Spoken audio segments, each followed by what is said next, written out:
সমালোচনা আর বিতর্ককে পিছে ফেলে আন্তর্জাতিকভাবে ২৭ জুন মুক্তি পেয়েছে দিলজিৎ দোসাঞ্জ। দিলজিৎ দোসাঞ্জ অভিনীত আলোচিত ছবি সর্দারজি ৩ ভারতে মুক্তির আগেই ছবিটি নিয়ে তীব্র সমালোচনার ঝড় বয়ে গেলেও পাকিস্তানের বক্স অফিসে ছবিটি দারুণ সাফল্য পেয়েছে। ভারতীয় গণমাধ্যম সূত্রে জানা গেছে, মুক্তির প্রথম দিনে ছবিটি আয় করেছে প্রায় $৫ লাখ, যা পাকিস্তানে মুক্তিপ্রাপ্ত ভারতীয় বা পাঞ্জাবি ছবির মধ্যে অন্যতম সর্বোচ্চ। পাকিস্তানের বিভিন্ন সিনেমা হলে হাউসফুল শো চলছে সর্দারজি ৩ এর এই অভাবনীয় সাফল্যে উচ্ছ্বসিত ছবির নায়ক দিলজিৎ দোসাঞ্জ।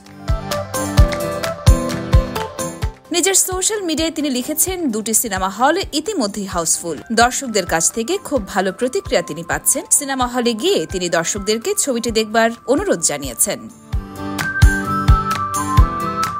পাকিস্তানি অভিনেত্রী হানিয়া আমির সহ কয়েকজন পাকিস্তানি শিল্পী ছবিতে অভিনয় করায় ভারতে এর মুক্তি নিয়ে বিরূপ প্রতিক্রিয়া দেখা যায়। পেহেলগাম কাণ্ড এবং চলমান ভারত পাকিস্তান উত্তেজনার প্রেক্ষাপটে অনেক ভারতীয় দর্শক পাকিস্তানের শিল্পীদের অংশগ্রহণ মেনে নিতে নারাজ।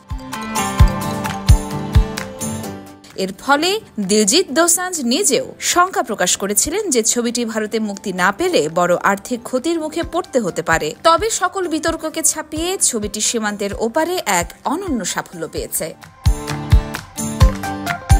ইয়র্মা শায়ের জাহান, দেশকাল নিউজ।